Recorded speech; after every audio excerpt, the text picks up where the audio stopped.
Hello friends, welcome to Tamil Pini vlogs. இன்னைக்கான vlog என்னன்னு பார்த்தீங்கன்னா, நம்ம கையா பார்க்கும்போது தெரிஞ்சிருக்கும். ஆமாங்க, நம்மள ஒரு சின்ன லாரி வந்து தட்டிட்டு போயிட்டு என்ன பண்றது. இந்த சம்பவம் எப்படின்னு பார்த்தீங்கன்னா, நேரத்துக்கு வந்து திருநெல்வேலியில வந்து ரயில்வே எக்ஸாம் வச்சாங்க. எங்க வீட்ல இருந்து அந்த எக்ஸாம் சென்டர் வந்து கிட்டத்தட்ட 70 கிலோமீட்டர் இருக்கும். 70 கிலோமீட்டரா? ஆமாங்க, ஒரு 70 கிலோமீட்டர் இருக்குன்னு வைங்களேன். போயிட்டு வர்றதுக்கு மொத்தம் 140 கிலோமீட்டர் ஆகும். சரி, ஏன்னா வந்து ட்ரெயின்ல போனா காலையில 7 மணிக்கு ஒரு ட்ரெயின் இருக்கு. அந்த ட்ரெயின்ல போய் அப்புறம் அங்க இருந்து இறங்கி வேற ஒரு பஸ்ல வேற போனோம். சரி, எக்ஸாமுக்கு டைம் ஆயிருமேன்னு சொல்லிட்டு சரி பஸ்ல போலான்னு பார்த்தா, எங்க வீட்ல இருந்து பஸ் ஸ்டாண்டுக்கு ஒரு பஸ், பஸ் ஸ்டாண்ட்ல இருந்து திருநெல்வேலிக்கு ஒரு பஸ், அப்புறம் திருநெல்வேலியில இருந்து அந்த எக்ஸாம் சென்டருக்கு ஒரு பஸ். அதனால நான் என்ன பண்ணேன்னா, எதுக்கு இப்படி மாறி மாறி போனா டைம் ஆயிரும், நம்ம வந்து பைக்லயே போயிடலான்னு பைக்ல ஒரு 300 ரூபாய்க்கு பெட்ரோல் போட்டுட்டு வீட்ல இருந்து கிளம்பிட்டேங்க. வீட்ல இருந்து கிளம்பி சேஃபாட்டு நான் ஒரு 1.5 மணி நேரத்துல திருநெல்வேலி போயிட்டேன். திருநெல்வேலி போயிட்டு எக்ஸாமும் எழுதி முடிச்சுட்டு அந்த சென்டர்ல இருந்து திரும்ப கிளம்பி வரேன். நான் ஒரு 2:30 போல வெளியே வந்து 3 மணி போல பைக் எடுத்துட்டு கிளம்புறேன். கிளம்பி வார வழியில நாகர்கோவில் திருநெல்வேலி பார்டர்ல ஒரு ஃபேமஸான பேக்கரி ஒன்று இருக்கு. அந்த பேக்கரியில போயிட்டு நம்ம வீட்டுக்கு தானே போறோம், அதனால 4 வடை, 4 போண்டா, 4 சமோசா வந்து பார்சல் வாங்கிட்டு அந்த பேக்கரியில இருந்து நான் பைக் எடுத்து கிளம்புறேன். கிளம்பி ஒரு 10 நிமிஷம் ஆகல, அங்க ரோட்ல போயிட்டு இருக்கும் போது எனக்கு ஃப்ரண்ட்ல 4-5 பைக் போயிட்டு இருக்கு, என் பின்னாடி 4-5 பைக்கு கார்லாம் வந்துட்டு இருக்கு. ஆப்போசிட்ல ஒரு லாரியும் வந்துட்டு இருந்துச்சுங்க. எனக்கு லெஃப்ட் சைட்ல ஒரு ரோடு வந்து கட் ஆச்சு. ஆப்போசிட்ல வந்து லாரிக்காரன் என்ன பண்ணா, அவன் இண்டிகேட்டரும் போடல, ஒன்னும் போடல. அவன் பாட்டுக்கு மெயின் ரோட்ல சருட்டுன்னு திருப்பிட்டான்.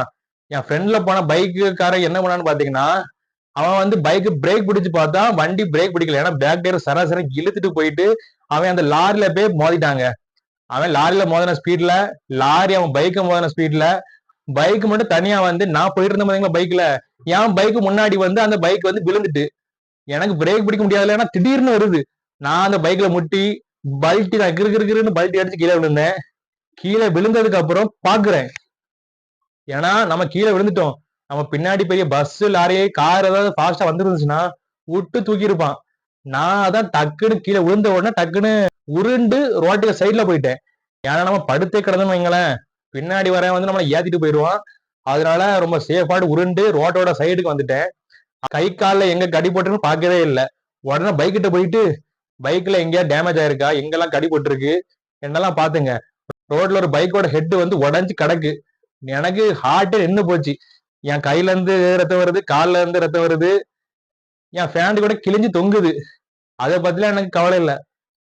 சைட்ல போய் பார்த்தேன், என் பைக்கோட இண்டிகேட்டர் வந்து உடஞ்சிருந்துச்சு. இந்த பைக்கோட கீழே வந்து சுசுகின்னு போட்டிருக்கோம், அதுவும் வந்து உடஞ்சிட்டுங்க. அந்த பைக் வந்து லாரி முட்டின ஸ்பீட்ல அந்த பைக் பறந்து வந்து என் பைக் சைட்ல வந்து முட்டிருச்சு. அதனால என் பைக் சைட்ல வந்து உடஞ்சிருச்சுங்க. நல்ல வேலை. ஆனா என் பைக்ல வந்து கீழே கொஞ்சம் கீழே சைட்ல அப்புறம் ஒரு இண்டிகேட்டர் மட்டும் தான் கலந்து கிடந்துச்சு. ஆனா இண்டிகேட்டரை நான் இன்னைக்கு காலையிலேயே மாட்டிக்கிட்டேன். அப்புறம் பைக்கை கொண்டு ஷோரூம்ல கொண்டு விட்டுருக்கேன். நம்ம விழுந்ததால இங்க பாருங்க, நம்மளுக்கு வந்த ஃப்ரூட்ஸ் எல்லாம் பாருங்க. அண்ணாச்சி பழம் நம்மளுக்கு வாங்கி கொடுத்துருக்காங்க, அப்புறம் வந்து மாதுளை, அப்புறம் வந்து ஆப்பிள், அப்புறம் வந்து பாதாம் பிசின். பைக்ல இருந்து கீழே விழுந்ததுக்கு எதுக்கு பாதாம் பிசின் வாங்கி தராங்க? பாதாம் பிசின் வாங்கி கொடுத்துருக்காங்க. அப்புறம் வந்து இது என்னது, சோளம் வாங்கி கொடுத்துருக்காங்க. கார்ன், நம்மளுக்கு ஸ்வீட் கார்ன் வாங்கி கொடுத்துருக்காங்க. அடிப்பட்டதுக்கு முன்னாடி ஹார்லிக்ஸ், போன்விட்டா, பூஸ்ட் வாங்கி தான் கொடுப்பாங்க. ஆனா இப்போ பாத்தீங்களா, கார்னு, பாதாம் பிசின்லாம் வாங்கிட்டு வராங்க. உலகம் ரொம்ப அப்டேட் ஆயிட்டு போல. எனக்கு முன்னாடி ஒருத்தன் பைக்ல போனானே, அவன் நேரமா இல்ல ஏன் நேரமான்னு தெரியல, 3 பேர் நல்லா சம்பவம் பண்ணிட்டோம். ஆனா நம்மளுக்கு தான் கொஞ்சம் லைட்டான அடிதாங்க. கையில ஒரு ஸ்ட்ரைப்பு இதுல, அப்புறம் நம்மளுக்கு வந்து கால், நம்மளுக்கு வந்து ரைட் சைடு ஃபுல்லா நம்மளுக்கு வந்து டேமேஜ். கையை அப்படி தொங்க போட்டுருக்குன்னா கையில வந்து போன் பிராக்சர்லாம் இல்லைங்க. கை ரொம்ப வலி, காலில இருந்து கையை தூக்கவே முடியல, முதுகெல்லாம் வலி. அதனால சும்மா சப்போர்ட்டுக்கு தான் கையை அப்படி போட்டிருந்தேன். ஓகே ஃப்ரெண்ட்ஸ், இந்த வீடியோல என்னமோ உடம்பு வழியில ஏதோ உளறிட்டு இருக்கேன். வீடியோ ஒரு லைக் போட்டு போங்க. பாய்.